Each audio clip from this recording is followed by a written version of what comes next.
La senadora Norma Morandini, senadora por Córdoba, por el Frente Cívico y Social, la fuerza que conduce el senador Luis Juez, también integrante del progresismo, con referencia al santafesino Hermes Wiener, periodista de vastísima trayectoria.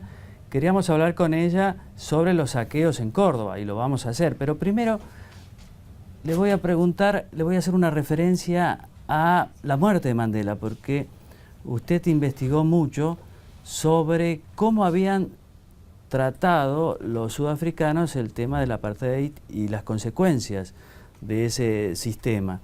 Lo investigó para su último libro. ¿Cuál es la consecuencia o qué es lo que más le llamó la atención de ese programa político inspirado por Nelson Mandela?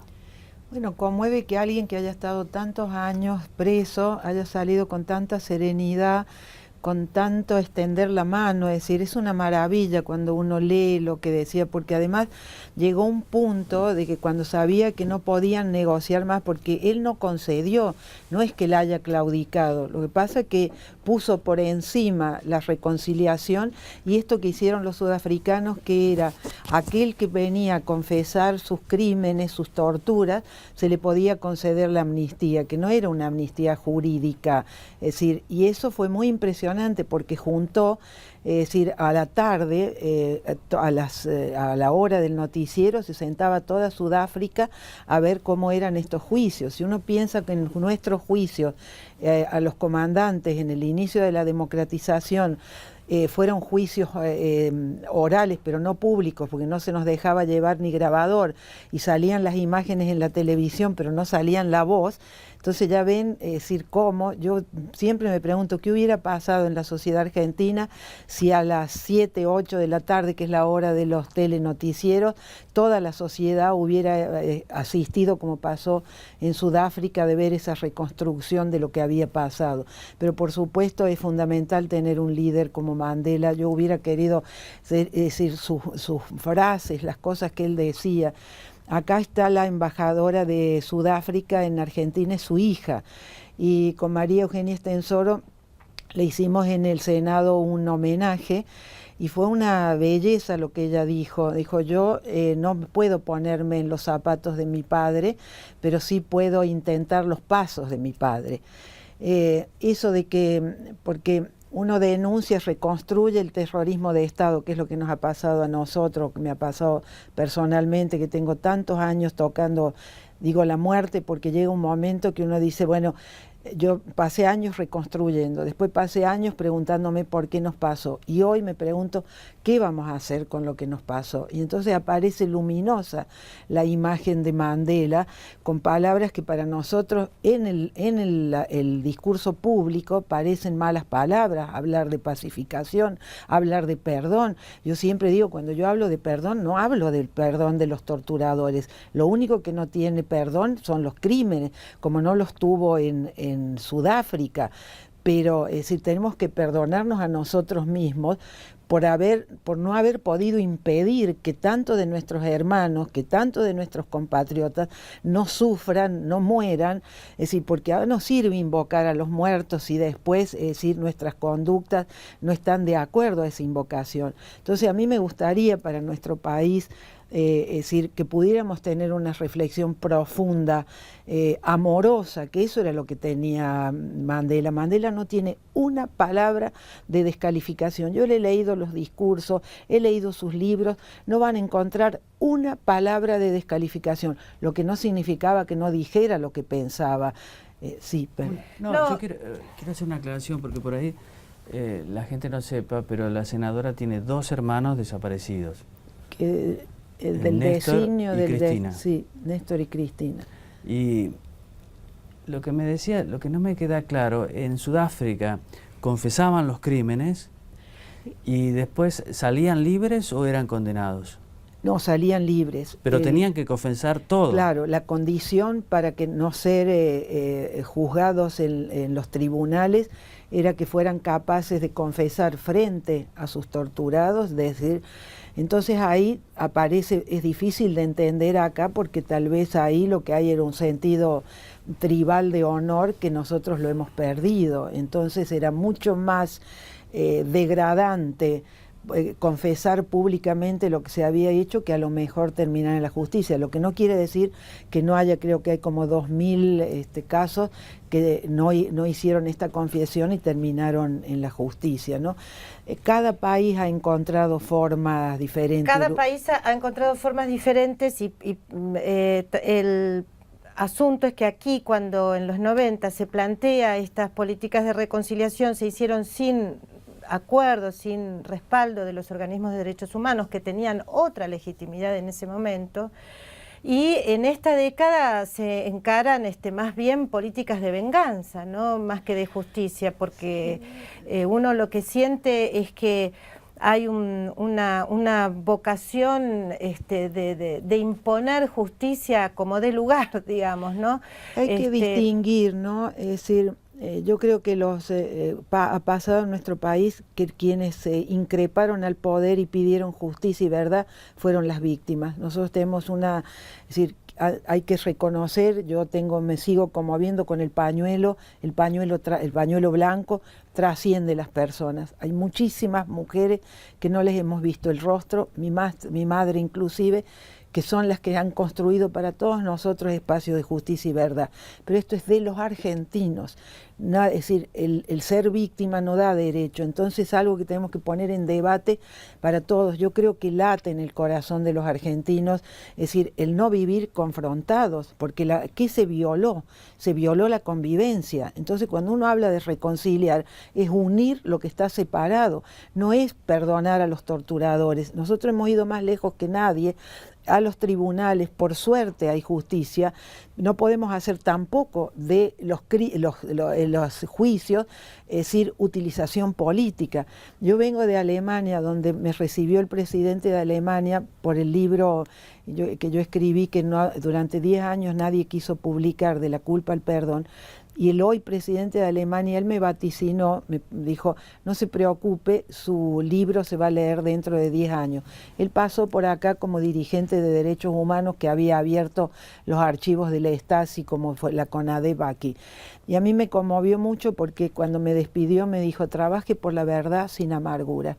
Y esto es lo que hacía Mandela. Claro. Trabaje por la verdad sin amargura.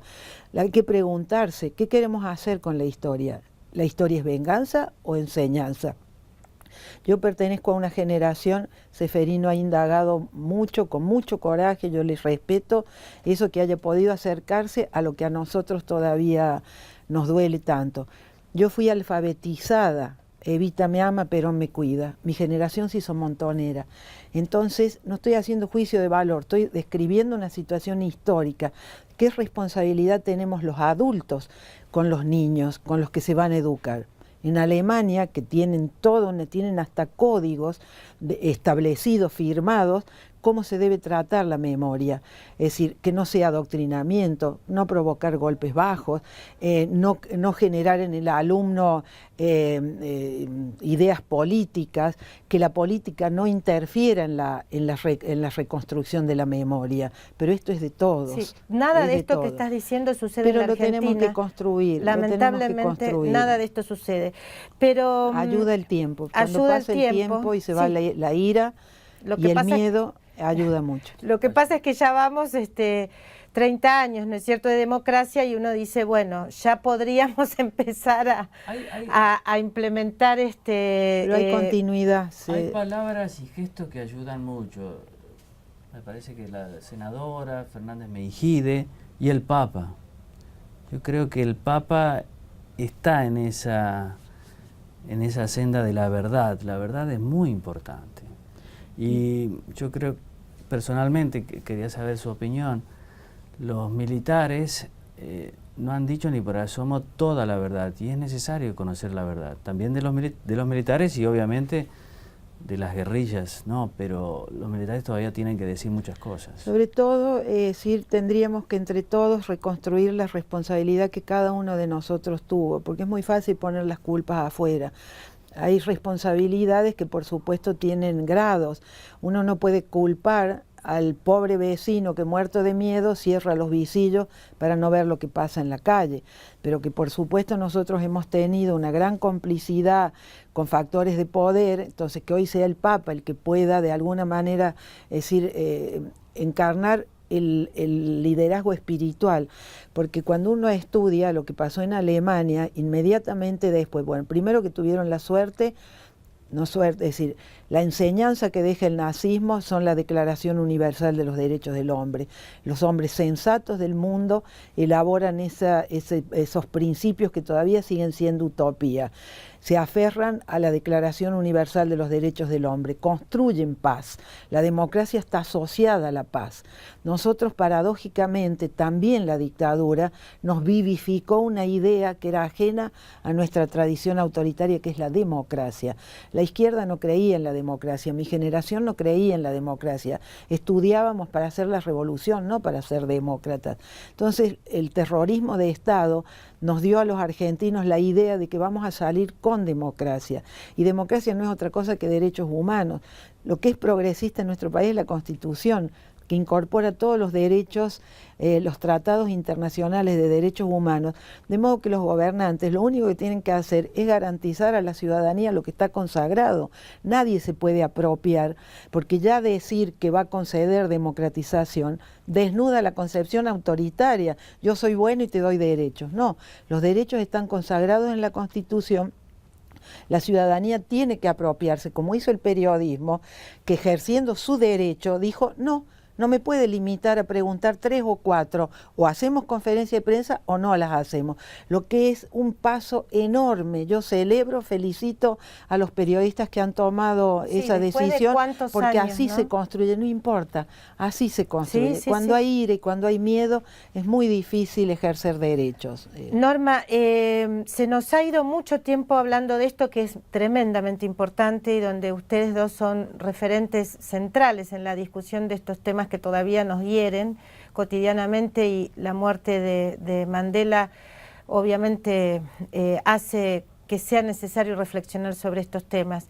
Pero la verdad es que te trajimos para hablar como senadora cordobesa. Pero no está desconectado. Y no está desconectado. bueno, justamente porque, digamos, es un asunto que quedó en una disputa entre el gobierno nacional y el gobierno de la provincia. Ayer vi una esposa de un oficial de policía cordobesa que salió con un discurso hablando de la responsabilidad del gobernador José Manuel de la Sota, y después salió Oscar González, funcionario del gobierno de Córdoba, a desmentirla.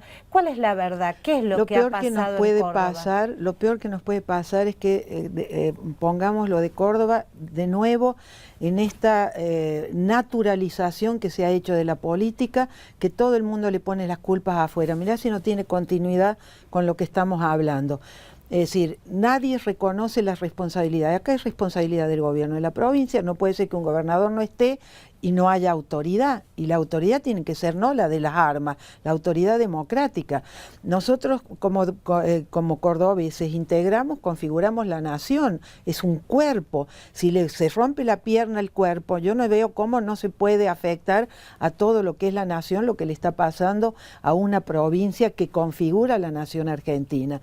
De modo que esto de no me corresponde a mí, la culpa es tuya, y que nadie asuma la responsabilidad. Lo de Córdoba es gravísimo, porque tal como decía Ceferino, no es que los cordobeses se cocinen en su propia salsa, porque nos cocinamos en la peor salsa. Mirá cómo está todo vinculado. Cuando Perón manda la intervención, ¿qué desencadenó después? ¿Qué vino después? Vino el enfrentamiento, vinieron los muertos, vino la dictadura. Entonces, yo no estoy amenazando con el futuro. Aprendamos de la historia que lo que le pasa a Córdoba le pasa al país. Y ahí hay mucho para mirar. Cuando un buen vecino que va todos los días al supermercado a comprar la leche y el pan termina saqueando, robando, es de otro orden. Cuando tenemos adolescentes que van armados, encapuchados, y se jactan después en internet por lo que han hecho, es decir, cuando queda una sociedad totalmente desprotegida, el miedo, es decir, que vuelva a la sociedad argentina el miedo como desprotección, es algo que ya reconocemos los que tenemos más edad, y esto es el fracaso de la política, porque la política no puede ser confrontación, aunque quieran legitimar el poder con la confrontación. La política es mediación. Si la democracia precisamente supera la guerra y está asociada a la paz, es porque hay que construir, hay que trabajar sobre los conflictos. Como todos somos iguales ante la ley, la disputa de intereses lleva a que haya pugnas. Entonces tiene que venir la política, o sea, el Estado, administrar esas pugnas, armonizarlas, tener prudencia. No puede ser que la política esté poniendo más leña al fuego. Decía lo de Capitanich, se rompió el nuevo relato. No es que había un cambio de política. El día que se vota el código, ese mismo día viene el jefe de gabinete a hacer lo que le manda la Constitución, que ningún jefe de gabinete en la democracia cumplió, de venir cada 2 meses al Congreso, y él dijo públicamente: vamos a jerarquizar al Parlamento, el Parlamento es la caja de resonancia. Resulta que después se aprueba el código por las mayorías, entonces ¿cómo se jerarquiza el Parlamento? Y uno escucha de nuevo, es decir, la exaltación del poder. Parece que el poder es el único que resuelve problemas. Vivimos en una república, el Parlamento es exactamente igual al Poder Ejecutivo y a la justicia. Norma, el diálogo para ir institucional, cerrando, ¿qué es lo que pasó en Córdoba? En Córdoba se juntaron lo que viene pasando, es decir, hay una bomba de tiempo, de problemas no resueltos, cómo la brecha social es un caldo de cultivo, tenemos policías que piden aumento de salario pero con las armas en la mano. Esto en democracia no puede ser, usted no puede negociar. No estoy diciendo que no es legítimo que pidan aumento, hay que ver si ellos deben sindicalizarse. Son todos temas de la democracia que habría que debatir con sensatez, con prudencia, y no que de nuevo en Argentina la lógica sea la violencia, que la ciudadanía 30 años después de democracia solo se vuelva a sentir protegida porque está la gendarmería en la calle. Esto nos desnuda como sociedad, pone a la política con su impotencia, con su fracaso. Si de nuevo son los uniformados los que garantizan el orden, entonces ha fracasado la política, porque lo que tiene que garantizar el orden es la autoridad democrática. Hace 10 años que escuchamos decir al gobierno: nos reprimimos. Entonces hay una lógica, dejar hacer o reprimir. No, hay que construir una autoridad democrática que es el imperio de la ley. Entonces, cuando uno después ve las imágenes que ha visto al frente del Congreso, porque se elige el rector, y de nuevo tenemos esta violencia nuestra de cada día, o en el robo, o en el que protesta, o en el que corta la calle, esto es lo que hay que desarmar. Ojalá tuviéramos un Mandela que nos haga desarmar los corazones, que nos haga desarmar la palabrita que nos estamos, es decir, insultando, descalificando, poniendo nombres, personalizando el debate político, porque lo que hay que serenar en nuestro país, es decir, que no sea la violencia nuevamente una forma de expresión, porque entonces ha fracasado la política. Una de las cosas que llama la atención es que Córdoba es el corazón de la zona núcleo, de la zona más rica del país. No solo soja, industria. Ha habido toda una explosión de la riqueza en los últimos años, en esa zona y en Córdoba en particular. ¿Por qué cree que justo en Córdoba está ya esto, donde no se vio solo a personas con hambre, sino también a muchos chicos y jóvenes interesados en temas de la tecnología y demás? Sí, hay una descomposición policial que venía con las elecciones.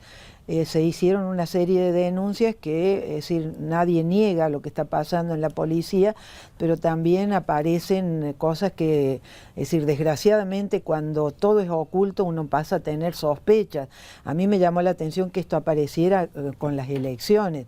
Entonces digo, si la disputa electoral va a ser que nos sigamos tirando con cosas que se saben pero que no se dicen, entonces ahí había un caldo de cultivo, hay una degradación. Hay un grupo ahí anónimos que manda también cosas como hablando de la corrupción policial y que ellos van a venir a salvar la policía. Es decir, entonces cuando hay una descomposición en el Estado, después todo lo otro que tenemos de narcotráfico, de violencia, es decir, por eso digo que cuesta decir quién prendió la mecha, porque hoy importa menos saber quién prendió la mecha que cómo hemos llegado a eso, y todas las mechas que se aprovecharon de esa ausencia del Estado, de esa reivindicación legítima, de esa disputa que ha naturalizado que la relación tiene que ser entre la provincia.